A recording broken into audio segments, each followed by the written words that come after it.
Bueno, bienvenidos. Gracias por venir. Vamos a empezar la primera de las charlas que tiene que ver con desarrollo de aplicaciones sobre Android. La idea de esta charla es ver un poco de qué se trata Android, en dónde se está usando y cuál es un poco la arquitectura del sistema operativo, como para entender qué es lo que nosotros hacemos cuando estamos desarrollando una aplicación Android y dónde estamos parados. O sea, en qué lugar del sistema operativo termina nuestra aplicación y cómo interactúa con las demás y cómo funciona. Después vamos a ver los tipos de aplicaciones Android que existen y, bueno, si llegamos, vemos un poquito de cómo es el entorno de desarrollo y cómo es un poco la arquitectura de un proyecto Android. Y si llegamos, tenemos una Hola Mundo o algo de eso, para que vean un poco de qué se trata todo. Bien. Miren qué efecto.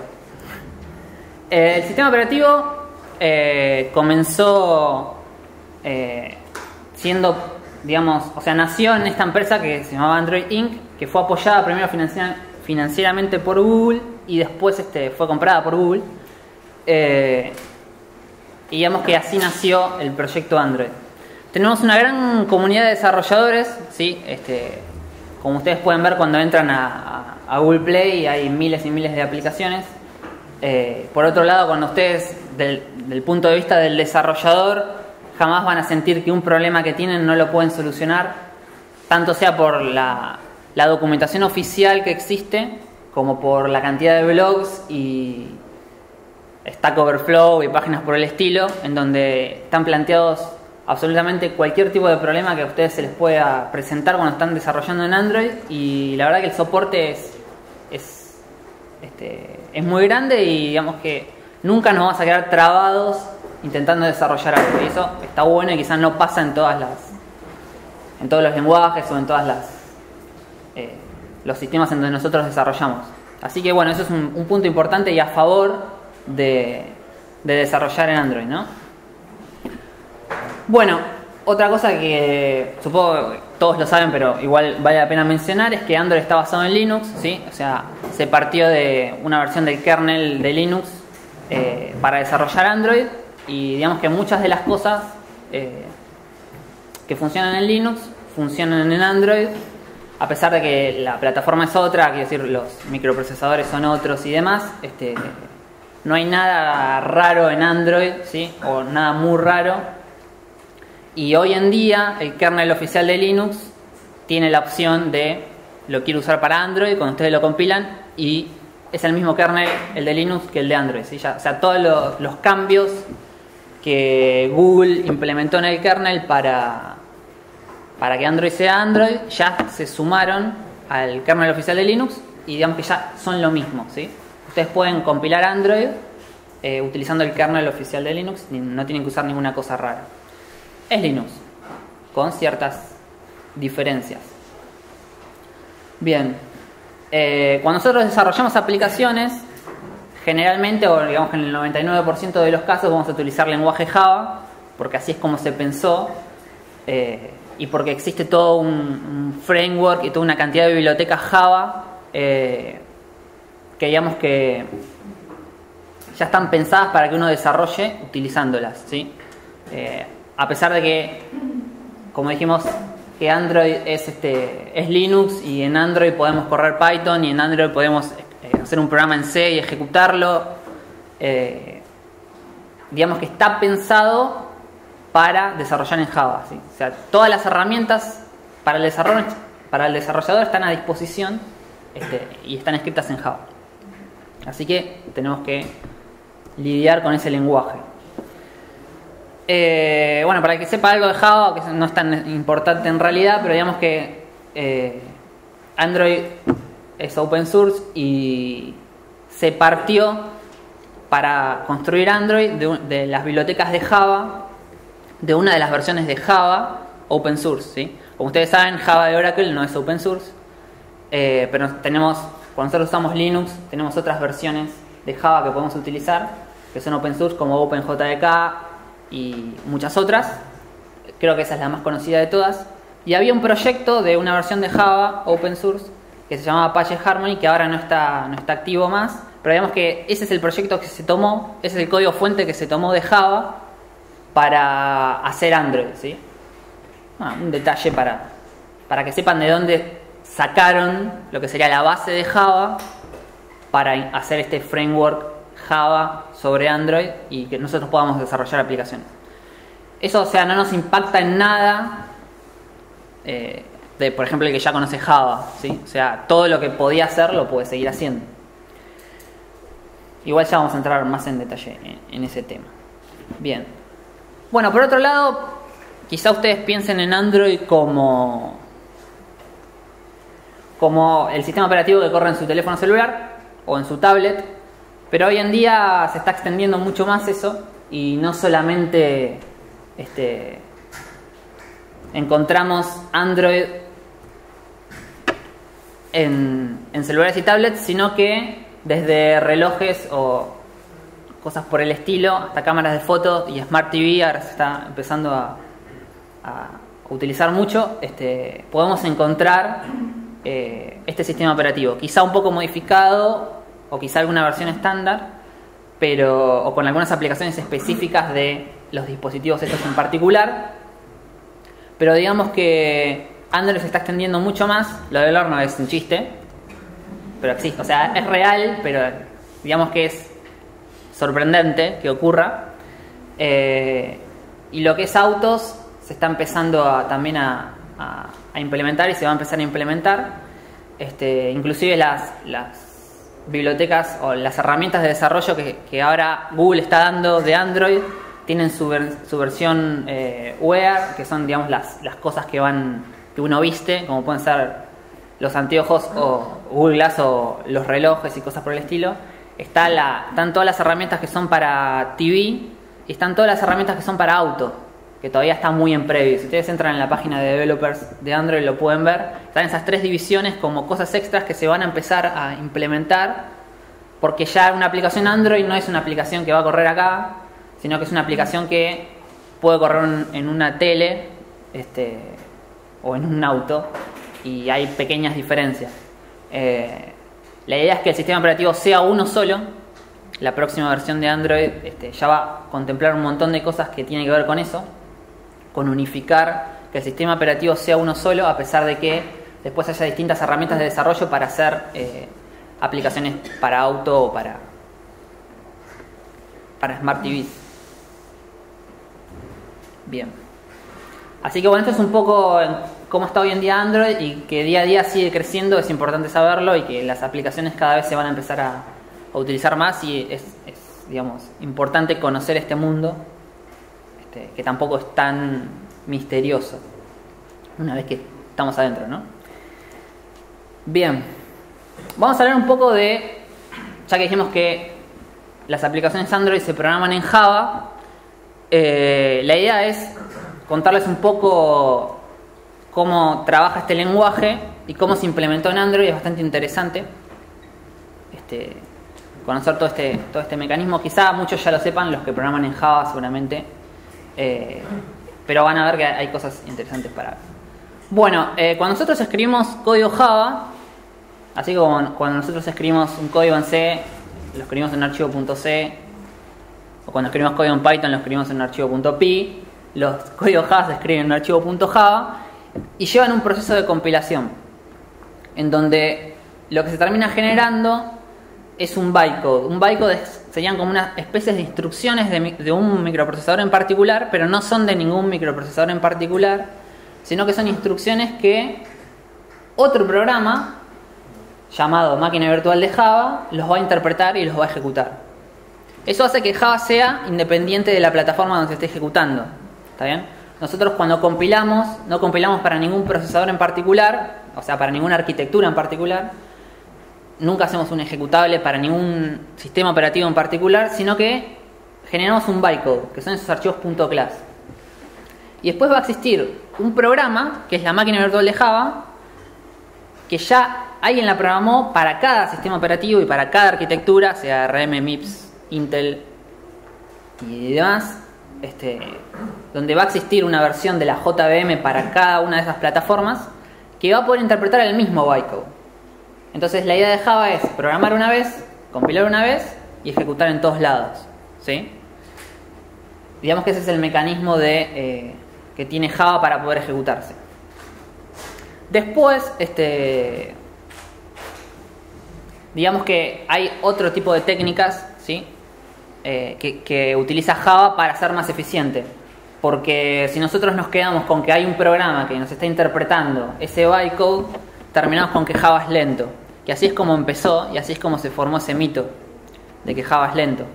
Porque al principio Java lo que hacía era eso, interpretar este bytecode directamente, instrucción por instrucción, y eso hacía que no sea tan eficiente como compilar a cierta arquitectura en otros lenguajes como C, por ejemplo.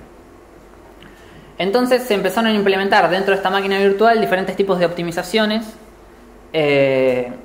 Seguramente la han escuchado nombrar. Uno se llama JIT, J-I-T, que es Just in Time Compilation, que significa que en el momento en que voy a ejecutar una función o un método, en ese momento se compila al procesador donde se está ejecutando en ese momento. O sea, a medida que se van ejecutando las cosas, se van compilando en tiempo de ejecución, y eso hace que después yo ejecuto algo más rápido.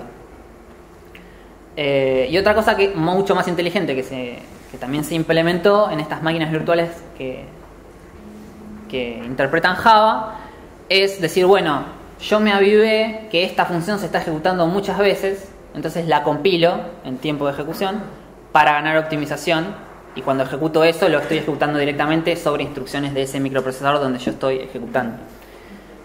Eso hizo que Java deje de ser el Java lento que era y pasa a ser uno de los lenguajes más rápidos, aunque algunos siguen pensando que es lento.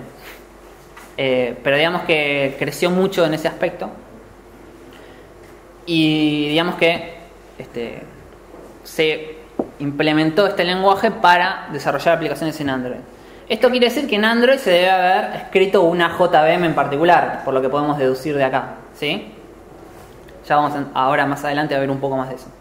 La idea es que Android va a tener su máquina virtual en particular, que también va a interpretar el código y lo va a ejecutar, ¿sí? Sería como... A ver si tengo mouse acá. No, lo perdí. Ah, sí, ahí lo tengo. Sería como que acá tenemos otra máquina virtual que va para Android, ¿sí? Pero no va a ser la misma máquina virtual de Java, ¿sí? O sea que se escribió en forma particular. Ahora vamos a ver más en detalle de qué se trata. Bien. Como dije recién, la máquina virtual de Java que tiene Android es otra, ¿sí? Y se llama Dalvik Virtual Machine. En vez de JVM le decimos DVM. El bytecode no va a ser el mismo, ¿sí? O sea, nosotros compilábamos un programa en Java y generábamos archivos .class, ¿sí? Eso era nuestro bytecode, que podía ejecutarse en cualquier plataforma. Compilo una vez y lo ejecuto donde sea. Esos .class no son interpretados, no pueden ser interpretados por la máquina virtual de Android, por la Dalvik Virtual Machine, sino que hay que pasarlos por otro proceso, por otra herramienta, para transformar esos .class en .dex. Cuando ustedes desarrollan esto, igual se lo olvidan, ¿sí? Esto lo hace todo por detrás el entorno de desarrollo. Pero digamos que es importante saberlo, que no es que Android corre Java. Android no corre Java, ni siquiera corre el mismo bytecode que Java. Pero digamos que el lenguaje con el que ustedes van a programar va a ser Java. Ese bytecode que ustedes van a generar que va a ser el bytecode estándar de Java, se va a pasar por otra herramienta y se va a construir el .dex, que es lo que interpreta la máquina virtual de Java para Android. Bien, otra cosa, una diferencia importante también es que en Android nosotros vamos a tener una máquina virtual corriendo por cada aplicación que lancemos. En cambio, en Java de escritorio, o en las que tienen ustedes instalado en sus PCs, existe un solo proceso, una sola máquina virtual de Java que ejecuta todas las aplicaciones Java que ustedes abren. Eso hace que cuando una aplicación Java se pone media, como que está mal programado, empieza a consumir memoria o CPU, se cuelguen todas las aplicaciones Java que ustedes tienen corriendo en su sistema operativo, en su PC. Como nosotros eso no lo queremos en Android, en realidad en Android hay una instancia de la máquina virtual por cada aplicación que se lanza, ¿sí? Es un pequeño detalle que hace que el sistema operativo sea más estable. ninguna aplicación interfiere con las demás. Otra cosa que también aísla las aplicaciones entre sí es que existe un usuario de Linux por cada aplicación, ¿sí? Los que manejan Linux sabrán que un usuario nunca puede romper nada de otro usuario, ningún archivo ni nada de otro usuario. Eso hace que las aplicaciones sean mucho más seguras, que el sistema operativo sea mucho más seguro y estable, ya que ninguna aplicación me puede romper otra, ¿sí? Cada aplicación vive aislada del resto. Y se implementaron maneras de poder comunicar las aplicaciones en el caso de que sea necesario. Pero digamos que si no es necesario, la aplicación vive completamente aislada de lo que pasa en el sistema operativo y de lo que pasa con el resto de las aplicaciones. Puede haber 2 o 3 aplicaciones colgándose y mi aplicación va a seguir funcionando, porque no tiene nada que ver con el resto, ¿sí? Eso es importante y hace que nosotros podamos seguir usando el teléfono a pesar de que algo se colgó y nunca tengamos la pantalla azul acá, ¿sí? Bien. Volviendo a la máquina virtual. Nosotros dijimos que la máquina virtual de Java era... que la máquina virtual de Android era particular, ¿sí? Es esta Dalvik Virtual Machine. ¿Por qué se reescribió? Bueno, porque fue optimizada para pequeños procesadores, que era lo que había. Bueno, en realidad los de los teléfonos jamás van a ser comparables con los de la PC. Pero digamos que en su momento eran 500 MHz y 120 megas de RAM y Android tenía que correr ahí, ¿sí? Cuando nació Android eso era lo que había. Entonces se reescribió la máquina virtual para que sea mucho más eficiente. Esta máquina virtual también puede trabajar sobre Linux. Bueno, de hecho dijimos que Android era Linux, así que obviamente que puede. Y como dije recién, fue optimizada para procesadores chicos y para poca cantidad de memoria RAM, ¿sí? Hoy en día quizás su teléfono tiene 1 GB de RAM, pero al comienzo no. Y que igual sigue siendo poco para todo lo que hace, ¿no? Bien.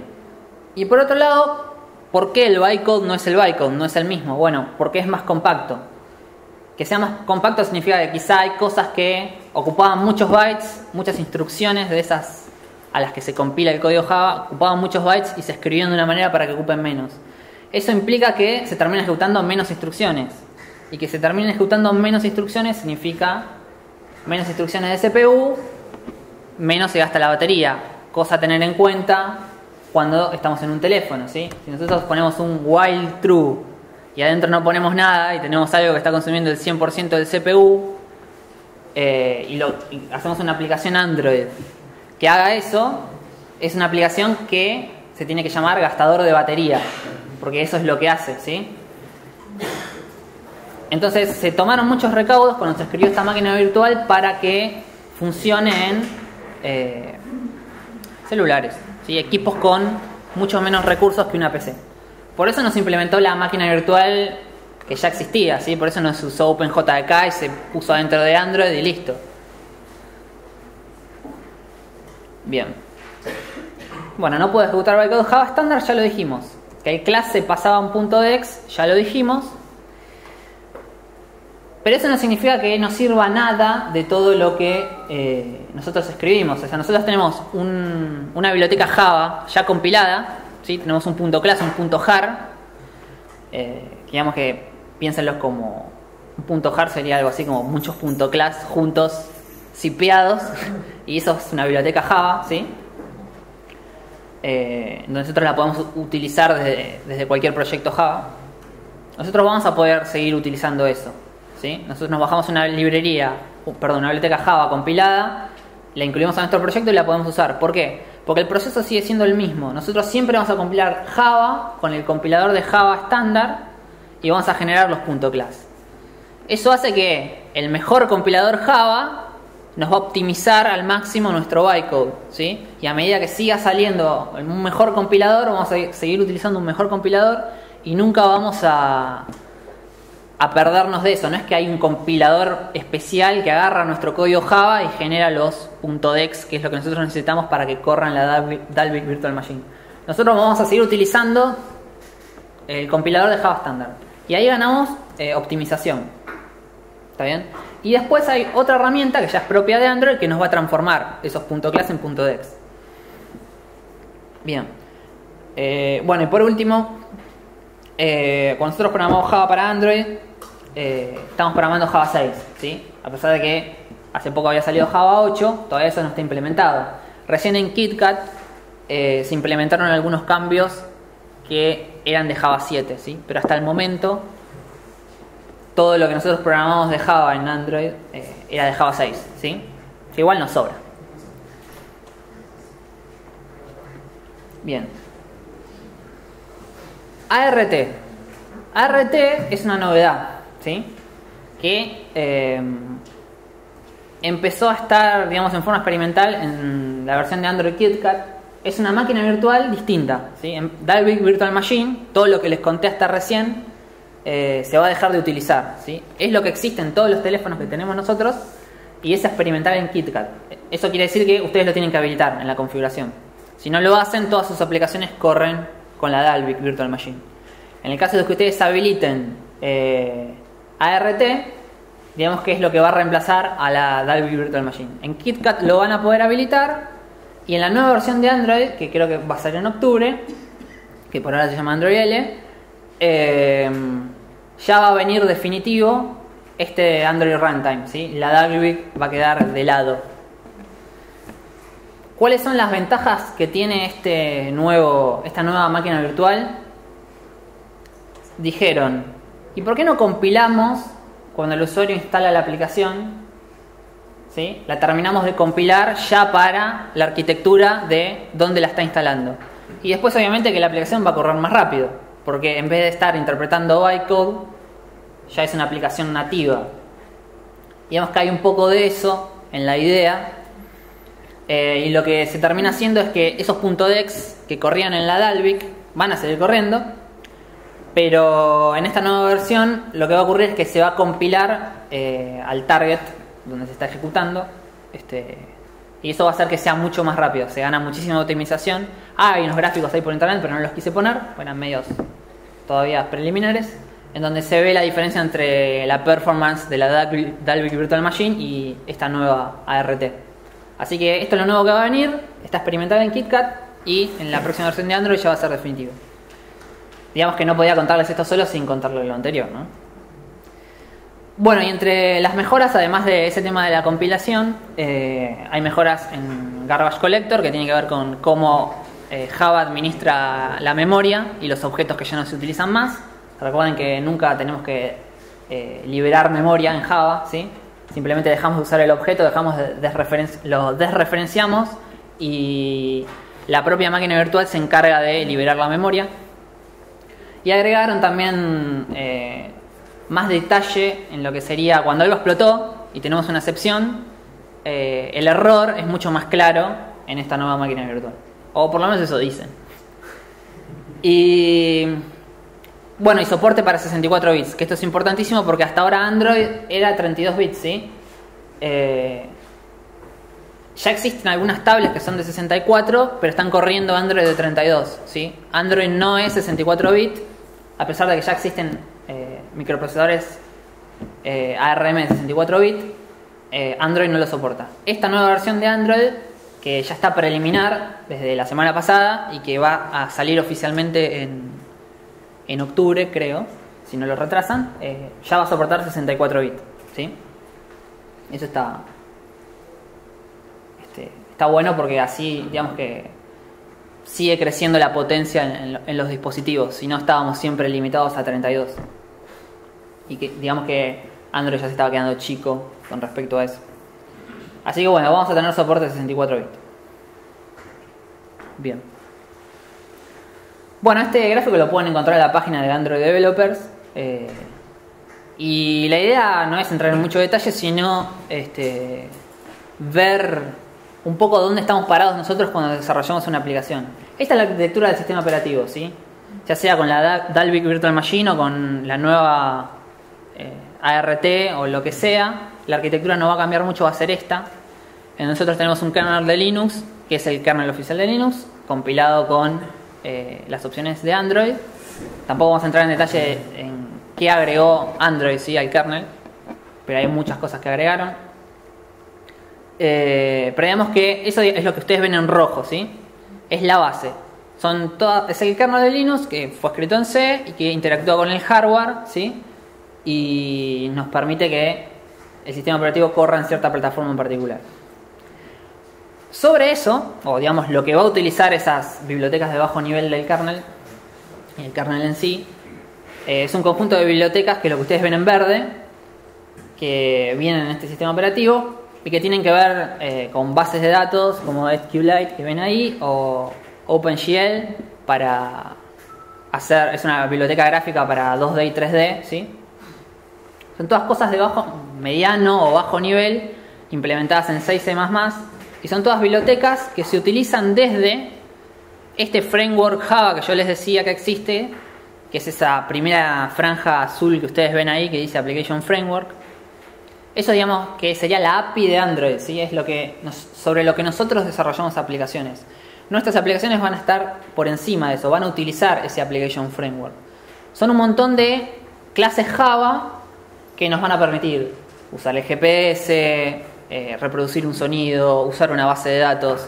Digamos que todo está interfaceado con una capa de Java, ¿sí? Ustedes jamás van a tener que ir más abajo a hacer algo en ningún teléfono. Todo lo hacen con la API de Android.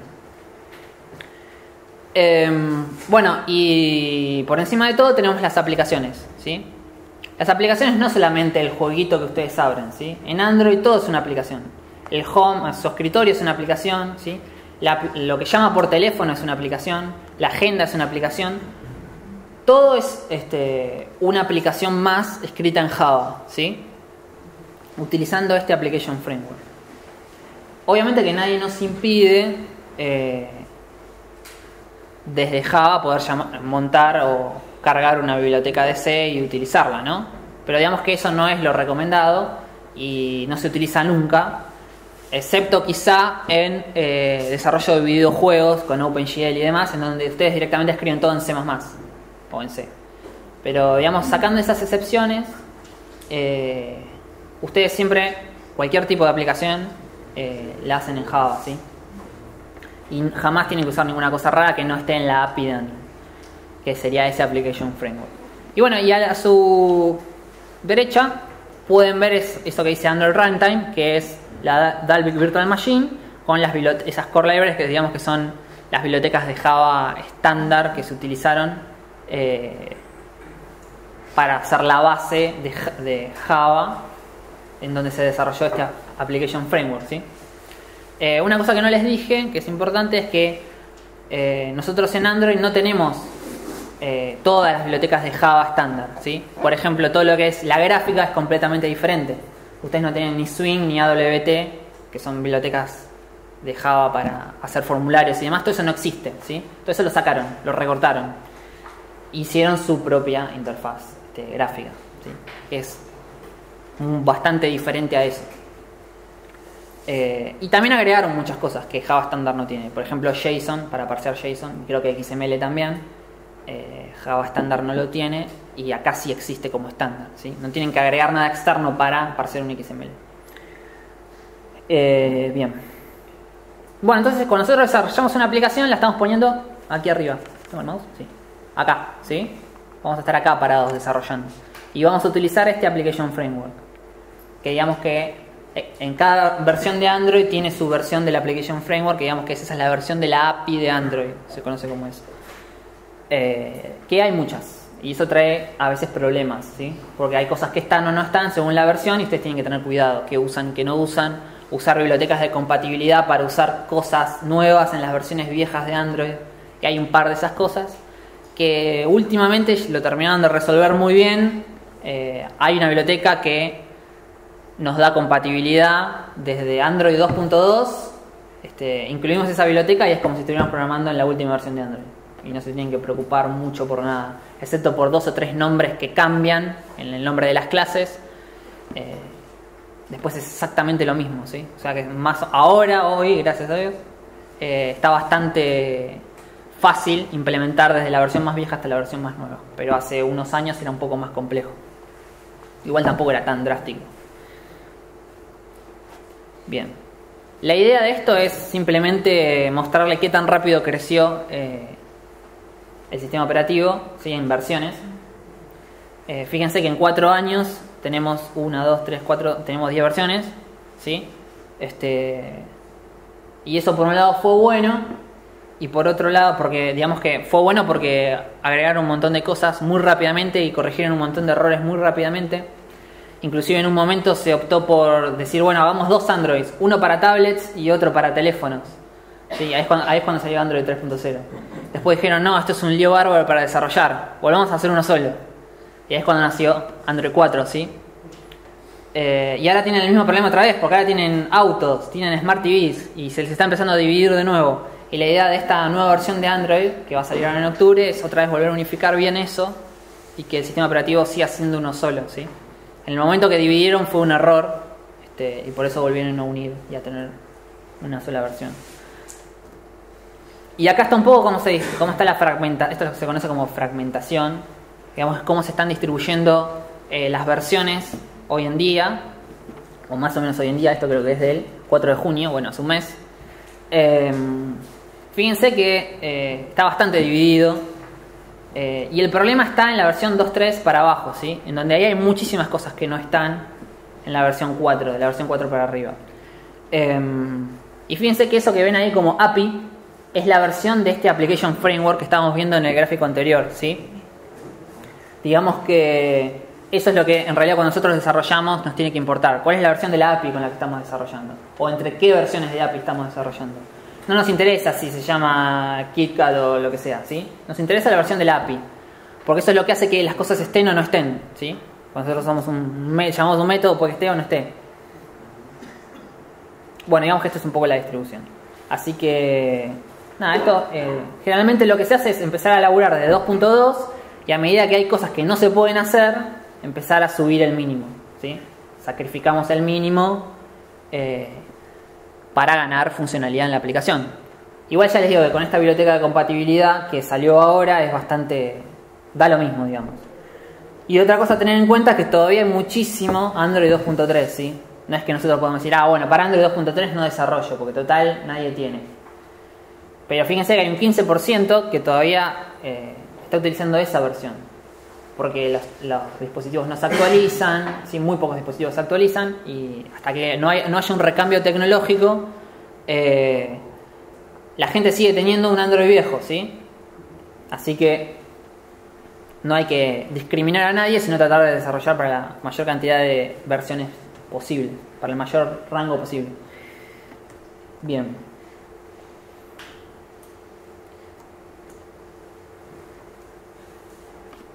Volvamos a hablar un poco ahora que ya sabemos qué es Android, ¿sí? Cómo es la arquitectura y dónde nosotros desarrollamos una aplicación. Digamos que esto ya lo dijimos, están escritas en Java y esto no. Fíjense qué detalle importante, que algunos van a decir, no, yo no puedo programar si tengo 16 megas de memoria. Bueno, es lo que hay, ¿sí? Nosotros no podemos hacer una aplicación, a pesar de que mi teléfono tenga 1 GB de RAM, no puedo hacer una aplicación que construya un array de 512 megas de bytes, por ejemplo, ¿sí? Explota, me dice que no hay memoria suficiente. Las aplicaciones tienen un límite de memoria, ¿sí? Cuando se pasan, el sistema operativo me cierra la aplicación. ¿Está bien? No se puede utilizar más de ese rango, depende de la versión, ¿sí? Y depende también del tamaño de la pantalla. Quizá en tablets con pantalla muy grande son 64, 128, o bueno, hay un poco más de rango. Pero si no, no, ¿sí? Digamos que ustedes tienen que pensar como que su aplicación tiene que funcionar con 24 megas. Jamás tienen que alocar más memoria que eso. Si ustedes programan bien, no es necesario. Se van a dar cuenta que no es necesario utilizar más memoria. Quizás muchos se pregunten cómo hago para poner una imagen, saco una foto con 12 megapíxeles. Bueno, jamás voy a tener esa foto en memoria, ¿sí? Siempre la voy a tener en un archivo. Por eso funciona. Cada aplicación tiene permisos. Eso también ya lo dijimos cuando dijimos que cada aplicación tiene un usuario de Linux y ninguna puede romper otra, ¿sí? Eso está bueno. Y la aplicación y los datos van a estar aisladas precisamente por esa razón. Bien. Los tipos de aplicaciones Android que existen son básicamente esos 4 que ven ahí, ¿sí? Quizá el único que les suena familiar es Service, que sí es lo que ustedes están pensando. es una aplicación que no tiene gráfica y es un servicio, algo que corre por detrás. Y todas las demás cosas no sabemos qué son. Bien. Digamos que cuando nosotros queremos desarrollar una aplicación que tiene una pantalla, tenemos que crear una clase que hereda de Activity. Activity es lo que se conoce como una pantalla. Ahí adentro va a estar el contenido, ¿sí? Por cada pantalla que yo tenga de mi aplicación, voy a tener una clase que hereda de Activity, ¿sí? Voy a tener una Activity, se dice. Bien. Esto no quiere decir que no haya forma de cambiar el contenido, ¿sí? En la misma Activity. Pero digamos que, excepto ciertas técnicas, no es lo ideal. Por eso ustedes van navegando y tienen diferentes pantallas. Y el sistema operativo ya les lleva como un historial. Como en el navegador web, ustedes van abriendo páginas y siempre pueden volver para atrás y ver la página anterior. Acá pasa algo parecido, ¿sí? Ustedes van lanzando activities y cuando el usuario va presionando back, van volviendo a la anterior. También ustedes pueden simular ese back con algún botón en su aplicación o sacar del historial cierta activity que no quieren que ustedes cuando se presione back vuelva a aparecer, ¿no? Pero digamos que el estado natural hace que todo lo que se navegue, a medida que voy presionando back, lo vuelva a tener, ¿sí? Y todo sigue activo, no perdí nada. No se recarga esa activity, no se recarga esa pantalla. Está ahí y se pisa con la otra, ¿sí? Una técnica que se empezó a utilizar cuando salió Android 3, que era para tablets, es decir, bueno, yo quiero que cuando mi pantalla sea grande, mi aplicación se vea, por ejemplo, en dos pedazos, en donde de un lado tengo una lista y del otro lado tengo una descripción de algún ítem de esa lista. Y todo me entra en una sola pantalla. Y cuando la misma aplicación la corro en un teléfono, en donde no tengo una pantalla wide, ancha, quiero que el detalle se me oculte y solo ver la lista, ¿sí? Y que ese detalle esté en otra pantalla. Eso se implementó con algo que se conoce como fragments, que digamos que es como una mini activity que va dentro de la activity, ¿sí? Entonces yo pongo el contenido en esos fragments y esos fragments los puedo ocultar o mostrar a voluntad, ¿sí? Entonces cuando yo detecto que estoy en una pantalla chica, oculto el fragment del detalle y me quedo con la lista. Y cuando detecto que estoy en una pantalla grande, muestro los dos fragments, ¿sí? Y muestro los dos contenidos. Esta técnica se sigue utilizando y hace que la aplicación se adapte y parezca que no sea la misma según dónde la corren, ¿sí? Según el dispositivo donde la corren. Eso está bastante interesante y no es tan complicado de utilizar. Pueden utilizarse y hacer todas pantallas diferentes. Bien. El otro tipo de aplicación que existe es lo que se conoce como Broadcast Receiver. El Broadcast Receiver lo que me permite a mí es registrar un evento en el sistema, ¿sí? Y que el sistema me avise cuando ocurre. Eso quiere decir que yo nunca voy a tener que tener un bucle en mi aplicación preguntando a ver si pasó algo. Porque como ya dijimos antes, eso gastaría batería, ¿sí? Mi aplicación inclusive puede estar cerrada, no estar abierta. Y el sistema operativo me va a avisar del evento y me va a ejecutar un pedacito de código de mi aplicación, donde yo hago lo que quiero. Pero digamos que ¿qué tipos de eventos puedo escuchar? Bueno, desde que entró un SMS, entró una llamada, me conecté a internet, tengo posición de GPS, terminó de bootear el sistema operativo. Y hay un montón de eventos que se pueden registrar y que después el sistema operativo me va a avisar a mí cuando se produzcan, ¿sí? Inclusive si mi aplicación no está corriendo. Que eso digamos que es lo ventajoso, no tener que estar preguntando qué pasó. El sistema operativo se va a encargar de avisarme. Android implementa todo un sistema de alarmas que está a nivel de kernel también, en donde yo le digo, avísame el 12 del 7 a las 14 horas que hay un seminario. Y Android me va a avisar ese día, ¿sí? Me va a generar un evento de este tipo, ¿sí? Hay todo un sistema de alarmas bastante bien pensado a nivel sistema operativo, en donde ustedes registran alarmas y el sistema operativo les avisa. Puede ser alarmas dentro de un segundo o pueden ser tal fecha en particular o todos los lunes o lo que sea, ¿sí? Y eso está bueno. Bueno, hay más cosas contar de los Broadcast Receiver, pero digamos que eso sería lo básico. Y después, bueno, Services, como ya les dije, es lo que ustedes están sospechando. Es una aplicación sin interfaz gráfica.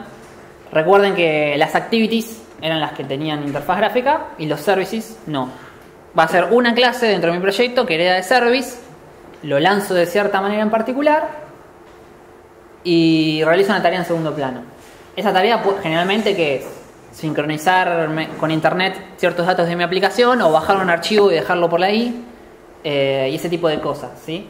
Muchas veces vienen de la mano con los broadcast receiver. Por ejemplo, detecté que el usuario se terminó de conectar a Wi-Fi y empiezo a bajar un archivo de actualización de mi aplicación que pesa, no sé, 5 megas.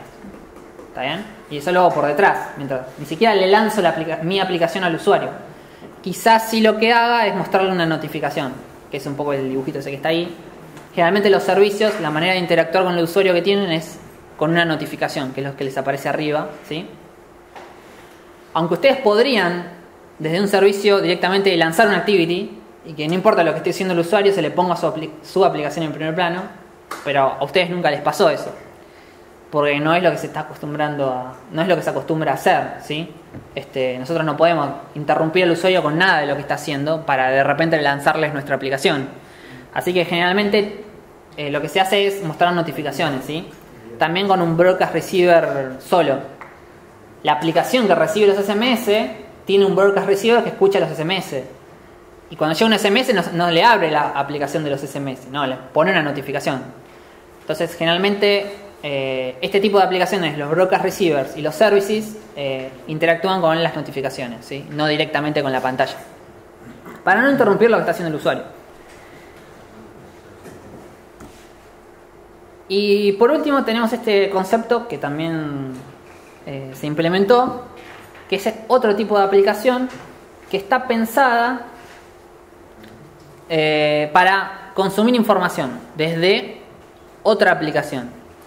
Generalmente cuando nosotros usamos content providers, pero nunca desarrollamos un content provider, porque ¿quién querría consumirme a mí información? O sea, si yo no soy Facebook ni nadie importante, ninguna otra aplicación querría a mí consumir mi información. Pero por ejemplo, la aplicación que administra los contactos tiene un content provider. Eso significa que otras aplicaciones pueden consumir como información la lista de contactos, por ejemplo, ¿sí? Un content provider es una aplicación que tiene, generalmente interactúa con una base de datos donde se guarda información y mediante una especie de URL, como si fuera un web service, ¿sí? Mediante una URL, ustedes pueden insertar, modificar, consultar esa información que está en esa base de datos. Entonces, desde cualquier aplicación, estas serían las aplicaciones que consumen y este sería el content provider. Por medio de unas ciertas URLs que se construyen de cierta manera, ustedes pueden consultar o escribir información en esa base de datos que está detrás de este content provider, que es un tipo de aplicación más. Generalmente nosotros utilizamos la de la agenda de teléfonos para leer los contactos, ¿sí? Pero jamás nosotros desarrollaríamos un content provider, porque ¿qué otra aplicación quisiera a mí consumir una cierta información? Es muy raro que ocurra. Primero, mi aplicación debería de ser lo suficientemente famosa como para que otro desarrollador quiera utilizarla, ¿sí? Así que generalmente esto se utiliza al revés. Nosotros, como desarrolladores, consumimos información. Utilizamos content providers. Esto hace también que lo que nosotros dijimos es que las aplicaciones viven aisladas. Eso no significa que no se puedan comunicar, ¿sí? Por este medio ustedes pueden interactuar con otra aplicación, ¿sí? No necesariamente están completamente aislados. Bien. ¿Estamos bien con el tiempo? Estamos bárbaros. No me cree, pero... Las herramientas que tenemos para desarrollar hoy en día son dos. Uno es el ADT, ¿sí? Que es un Eclipse, está basado en Eclipse, y tiene un plugin en particular. Ustedes pueden hacer dos cosas: se bajan un Eclipse estándar, se bajan el plugin y lo ponen, o se bajan este ADT directamente de la página de Android Developers, en donde ya viene todo incluido, ¿sí? Yo les recomiendo esto, porque el otro es un lío y no anda tan bien. Y en beta tenemos a donde está tendiendo hoy en día la gente de Google, que es a mudarse a Android Studio, que por ahora está en beta y hay ciertas funcionalidades. Por ejemplo, si ustedes quieren escribir en C o en C++, no pueden todavía, pero van a poder. La idea es mudarse completamente a Android Studio, ¿sí? Pero digamos que todavía está en beta. De hecho, recién está en beta. Estaba en Early Access Preview, creo que le decían. en donde era una versión muy de demo, hasta hace unos meses. Y ahora está en beta, ¿sí? Y tienen, cuando ustedes se lo bajan, un cartel bastante grande que dice, ojo que si ustedes van a desarrollarlo en serio, usen el Eclipse, porque esto todavía está en beta, ¿sí? Pero tiene un montón de ventajas. Y por otro lado tenemos emuladores. Los emuladores son como máquinas virtuales, no sé si alguien usó VirtualBox o algo por el estilo, donde ustedes pueden levantar otro sistema operativo, ¿sí? Y emular absolutamente todo. Bueno, nosotros tenemos emuladores, podemos abrir un emulador con la versión de Android que queramos, con el tamaño de pantalla que queramos, con la cantidad de memoria RAM que queramos. Bueno, diferentes características de hardware, como dice ahí. Entonces nosotros podemos ver que nuestra aplicación se vea bien, por ejemplo, en diferentes tamaños de pantalla. Porque yo puedo ser desarrollador, pero no soy millonario y no tengo 10 de estos de diferente tamaño para ver cómo se ve. Tampoco tengo 10 amigos, pero bueno, eso es un problema mío. Pero digamos que nosotros no tenemos forma de saber cómo se va a ver nuestra aplicación en diferentes pantallas, ¿sí? Entonces, los emuladores nos ayudan muchísimo en eso. También, con un cable USB, ¿sí? Lo conectamos a la PC y como si fuera un emulador más de mi lista, me va a aparecer mi teléfono y la aplicación, cuando le doy play, viene a parar acá, ¿sí? Así que tenemos varias posibilidades de probar y desarrollar sobre Android. Los emuladores la verdad que están muy buenos, además del oficial, que digamos que es lo que viene con el IDE, con el ADT o con el Android Studio. Tenemos un montón de emuladores extra oficiales, por decirlo de alguna manera. Uno muy popular es Genymotion, que usa VirtualBox por detrás y demás. O si quieren pueden bajarse, hay ciertas imágenes de Android que ustedes la ponen en VirtualBox y también corren Android en su VirtualBox. Y si tienen configurado la parte de debugging y demás, van a poder deployar una aplicación ahí. Digamos que han hecho emuladores alternativos que son más rápidos y demás, ¿sí? Porque estos emuladores también emulan la arquitectura, ¿sí? Está Intel, está MIPS y está ARM. Ustedes pueden emular en ARM. Generalmente ese tipo de cosas no trae problema, excepto que hagan algún juego o algo por el estilo en C o en C++. Excepto que hagan alguna cosa rara. Si ustedes programan en Java, no importa, ¿sí? El emulador de ARM va a ser más lento que el de Intel, solo porque su PC tiene un micro Intel. Pero la aplicación no va a tener problemas en uno y no en el otro, ¿sí? Generalmente eso ocurre. Bien.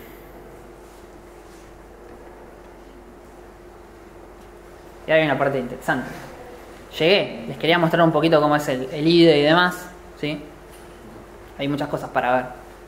Así que tengo todo abierto porque, bueno, si alguien se lo baja, verá que es algo muy pesado, bastante pesado. O sea, necesitan una buena máquina, sobre todo cuando abren el emulador.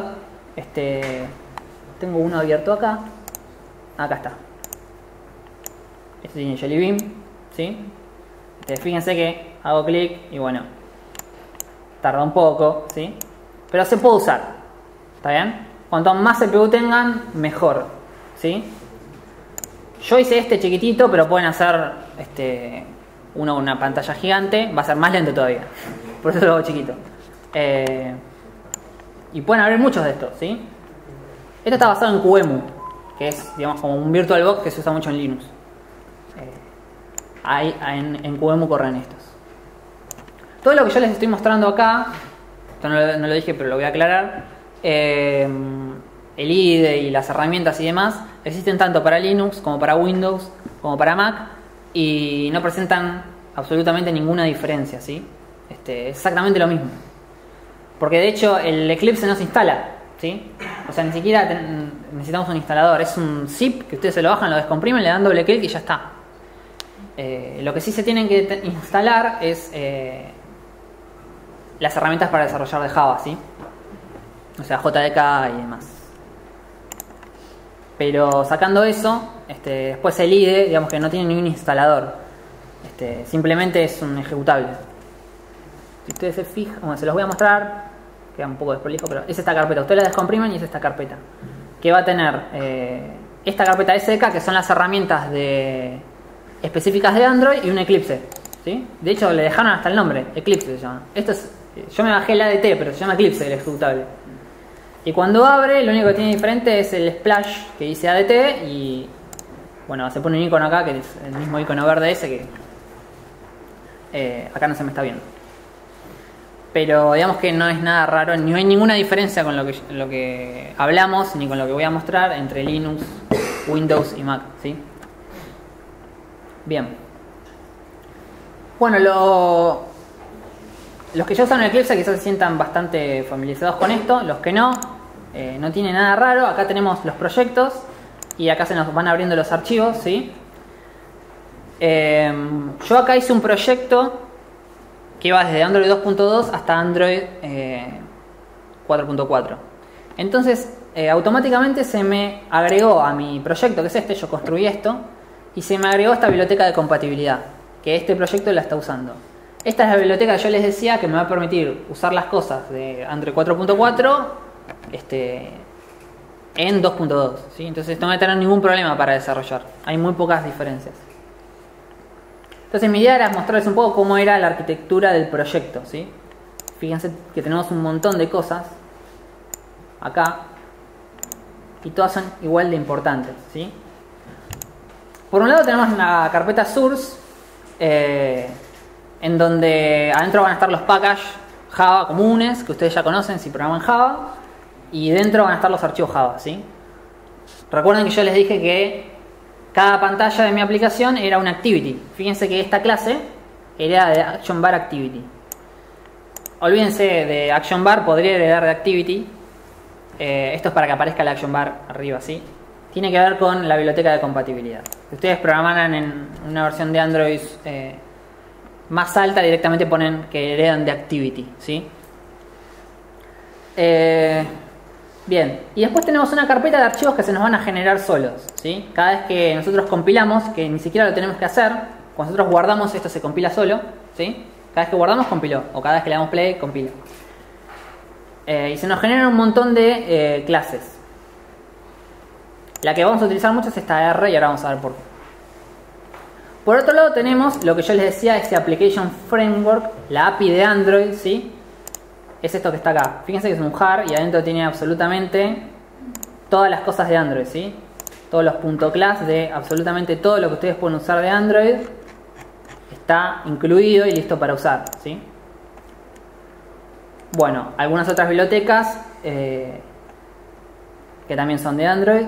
Y después lo importante es esta carpeta res, que son los recursos de nuestra aplicación. Los recursos pueden ser gráficos, o de texto, o sonidos, por ejemplo, ¿sí?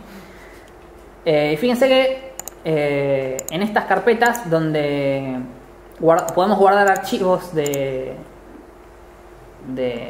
imagen, existen para diferentes resoluciones de pantalla, ¿sí? Eso tiene que ver con que el sistema operativo va a agarrar la que más le conviene según sobre el tamaño de pantalla donde se está ejecutando la aplicación, ¿sí? Y por otro lado tenemos esta carpeta layout, donde en un archivo XML es donde nosotros definimos cómo es nuestra pantalla, ¿sí? Nosotros no construimos un formulario por código, podríamos hacerlo, pero lo que se acostumbra a hacer, porque es más eficiente y demás, esto me olvidé de abrirlo y fue un error porque ahora va a tardar, es en un archivo XML, que igual nosotros no tenemos que escribir el XML, sino que hay como un pequeño wizard que nos deja poner las cosas donde nosotros queremos. Fíjense que nosotros podemos arrastrar un botón y demás, y si vamos al modo XML, que es el verdadero modo del archivo, vemos todo lo que nos va construyendo, ¿sí? En realidad la pantalla está definida en un XML con las posiciones y demás, y lo que nosotros hacemos en nuestra activity es decirle voy a cargar este archivo XML, entonces esa activity va a tener asociada a esa pantalla, ¿sí? Y así vamos construyendo por cada pantalla de nuestra aplicación una clase que hereda de activity y un archivo XML para lo que va a ver en la pantalla, ¿sí?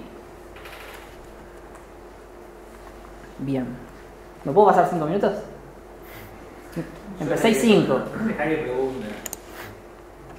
Bueno. Ahora dejo que pregunten después de los 5 minutos. No, lo que les quería mostrar básicamente es lo siguiente. Fíjense que nuestra aplicación comienza comienza en esta activity y se va a ejecutar este método cuando la aplicación comienza, ¿sí? En donde yo le estoy diciendo que use ese archivo XML en particular de la pantalla y después me puedo ir trayendo las cosas que están en esa pantalla con este método, ¿sí? Fíjense que cada cosa que está en pantalla tiene un ID. Fíjense que este se llama TextView1 y yo me puedo ir trayendo los objetos que están en pantalla, ¿sí? Y les puedo ir seteando valores. Por ejemplo, hola mundo le puse ahí. ¿Está bien? Entonces cuando yo ejecute esto, lo voy a ejecutar para que vean cómo se ejecuta. Es muy sencillo. Me dice que cambia algo, le doy que sí. Y directamente en el emulador aparece mi aplicación, ¿sí? Lo mismo que ustedes veían en el layout, pero en vez de large text, como yo por código le puse el hola mundo, me aparecería el hola mundo. Fíjense todo lo que tarda, ¿sí? Es bastante... Igual en una máquina más... Esto es un Pentium B970, no es gran cosa. En una máquina más interesante que cualquiera hoy en día tiene en su escritorio, nada, va a ir un poco más rápido. Y se puede laburar bien. Bien. Bueno, esta es un poco la idea de cómo se distribuye o qué cosas hay en el proyecto. Otra cosa que también es importantísima es este manifest, que digamos que es información para el sistema operativo, en donde acá está desde qué versión de API a qué versión de API funciona mi aplicación, ¿sí? Yo eso lo puedo cambiar de acá. Y digamos que los broadcast receiver y los permisos de la aplicación también se definen en este archivo, ¿sí? Si mi aplicación necesita leer la agenda, yo necesito declarar acá el permiso para leer la agenda. Entonces cuando la aplicación se instala, el sistema operativo me pregunta a mí, esta aplicación va a leer la agenda, ¿la quiere instalar? Vienen que cuando ustedes instalan una aplicación hay una lista de permisos. Esa lista de permisos son cosas que se declararon acá en este manifest de esa aplicación en particular, ¿sí? Bien. Bueno, no les voy a contar más nada. Ah, sí, les voy a contar esto porque está interesante, fíjense. Y después ya les dejo que hagan alguna pregunta. Todos los strings que utilizamos en nuestra aplicación, lo ideal sería que los pongan en este archivo XML de strings, ¿sí? Fíjense, es como un diccionario clave-valor. Acá, quería ver. Donde tenemos una clave y un valor, ¿sí? Entonces, en nuestro código nosotros no hardcodeamos texto, sino que siempre hacemos referencia a una clave que está en este archivo XML. Y acá ponemos el texto. Eso nos da una ventaja de que si queremos cambiar algo, venimos siempre al archivo. Y otra ventaja que nos da es que podemos definir un archivo para cada idioma. Entonces, hacer una aplicación multidioma es prácticamente gratis, ¿sí? Tienen que solamente hacer dos cosas. Una es programar bien y no hardcodear nada. Y la otra es hacer este archivo en los diferentes idiomas en los que quieren que su aplicación tenga traducción, ¿sí? Y uno por defecto. Generalmente es el inglés por defecto y después hacen el español, y bueno, francés, portugués, algún otro, ¿sí? Definen diferentes archivos de esto. Con un modificador le ponen guión y el idioma y ya el sistema operativo solo carga el que corresponde. Eso es maravilloso. Las aplicaciones multidiomas son muy fáciles de hacer, ¿sí? No tienen que hacer nada en el código para saber en qué idioma están. Eso es interesante. Así que bueno, eso era un poco la idea, que sepan lo que es Android, que sepan los tipos de aplicaciones que existen, ver un poco el entorno de desarrollo y los emuladores. ¿Alguien tiene alguna pregunta? Señor, tiene una pregunta. Sí, mencionaste varias veces la parte que hay problemas cuando queremos desarrollar, por ejemplo, un juego en C, C++ y pasarlo en Android. Sí. ¿Por qué? Depende cómo, porque en C se puede programar bien o se puede programar mal. Sí, entonces depende de la arquitectura, puede haber problemas de punteros y ese tipo de cosas. Pero si vas tranquilo. En realidad igual generalmente lo que se hace es usar un framework de juegos que ya tiene todo lo que es gráfica resuelta y todo lo que es las cosas de física para que los objetos tengan gravedad y demás y reboten y demás. Ya hay como frameworks de videojuegos que ya tienen todo eso incorporado, que inclusive vos los incorporás a tu proyecto y ya tienen una interfaz de Java, entonces vos lo usás de Java, no necesariamente los tenés que usar desde C o C++, ¿sí? Directamente puedo programar Java. Claro. Excepto que sea algo muy tridimensional y muy loco, se podría hacer. De hecho, también con lo que es aplicaciones, vos podés desarrollar un juego, ¿sí? No necesariamente tenés que siempre caer en un framework de juegos para hacer un juego. O sea, con este formato con todas las posibilidades que nos da esto de cambiar las imágenes de los botones, de los fondos y demás, y de los textos. Todo puede tener una imagen de fondo, esas imágenes se pueden adaptar. Nosotros le podemos decir qué partecita de la imagen se adapta, se estira y qué partecita no se estira. Entonces siempre se ve bien en todas las pantallas. Y jugando un poco con eso se pueden construir juegos, ¿sí? Y no necesariamente siempre tenés que caer en un framework de juegos para hacer un juego. Depende de qué es lo que quieras hacer. ¿Alguna otra pregunta? ¿Dejás que vayan armando mientras cerran? Sí, señor. Mandado contestando de palabra. Esperá que me corro. Me echaron. No, sí, sigue contestando hasta que armen y estamos recordando. Bien. Bueno. Sí, tenía entendido que Google limita el acceso al hardware. O sea, ahí el tema de permisos es medio complicado. Hay cosas que no te dejan acceder.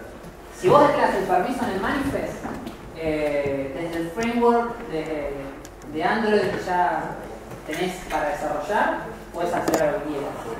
Tenés que tener el permiso, que es el que el usuario acepta cuando instala tu aplicación. Si vos no te olvidaste de declarar el permiso en el manifest y no sé, querés usar el GPS, tu aplicación va a correr y va a saltar una excepción y no vas a poder hacerlo. Y no, pero bueno, nada, eso. Excepto que quieras hacer alguna cosa rara, como cargar una biblioteca de Sage o cargar algo de hardware, eso igual en un teléfono no lo puedes hacer porque no sabes ni qué tiene. Excepto que hagas eso, siempre vos declaraste el permiso en el manifest y hay algo en el framework de Android que ya te deja acceder a eso. O sea, que no necesitas mucho más que te da el permiso y usarlo. Bien. Bueno, sí. Señor. Si hay tiempo, sí. No, sí. Una cosa, yo llegué unos 15 minutos para si lo dijiste igual. Si podés hacer algún comentario acerca del tema de las aplicaciones que interaccionan con otras, con ya aplicaciones, por ejemplo, las aplicaciones que interaccionan con Facebook o con Twitter. Bueno, ahí hay dos cosas para hacer. Android inventó un concepto que se llama intent. Un intent es una intención de hacer algo. Entonces uno puede declarar la intención de compartir un link. Y el sistema operativo se encarga de saber cuáles son las aplicaciones que son capaces de compartir un link. Y me hace una lista. Y es cuando ustedes presionan el botón compartir de cualquiera de sus aplicaciones y les aparece una lista de con qué lo quieren compartir. Eso porque esas aplicaciones que aparecen en la lista declararon que son capaces de hacer eso. Y de esa forma uno puede interactuar con otra aplicación. Por ejemplo, yo tengo la intención de ver una página web. Entonces el sistema operativo ya sabe cuáles son las aplicaciones que están instaladas que son capaces de abrir una página web. Entonces me pone en la lista los navegadores que tengo instalados. O si no tengo ninguno, directamente me lanza del sistema operativo. Y después hay, en el caso de Facebook y demás, ya hay APIs particulares. O sea, vos incluís un .jar de Facebook que te da Facebook y ya puedes interactuar con ellos desde tu aplicación. Y directamente, o sea, hacer un posteo en Facebook desde tu aplicación. Lo que pasa es que tenés que lidiar con que esa API de Facebook te la cambian cada 2 meses y te deja de funcionar lo que te estaba funcionando. Entonces siempre que te puedas mantener con la aplicación de Facebook y compartir contra la aplicación de Facebook en vez de usar una API de Facebook, es conveniente hacer eso, ¿sí? Pero también existe la chance de Facebook tiene una API y directamente vos podés hacer posteos en Facebook usando eso. Es como que tu aplicación directamente se conecta con Facebook a través de esa API que tiene la autenticación del usuario y demás. Y la otra opción es utilizar la aplicación de Facebook que ya tiene instalado el usuario en su teléfono, que ya está logueado y demás, ¿sí? Eso se hace con los intents. No sé si más o menos contestas la pregunta. Sí, está bueno. Gracias. Bueno, señor, la última. ¿Existen emuladores para Smart TV? ¿Ya pensados Sí. para Smart TV directamente? Sí, inclusive hay los oficiales. ¿Los oficiales? Sí, la última versión que vino ahora tiene para los relojitos, Sí. vos tenés uno cuadrado y uno redondo, y tenés para Smart TV. Lo que pasa es que tenés que tener una máquina que se banque levantar un emulador en una pantalla grande. Bien. Pero sí, existen. ¿Eso está pensado para incluir DLNA dentro del emulador? No sé, porque nunca me atreví a abrirlo. Pero no sé, habría que abrirlo y ver qué tiene. Bueno, eso ha sido todo lo de Android.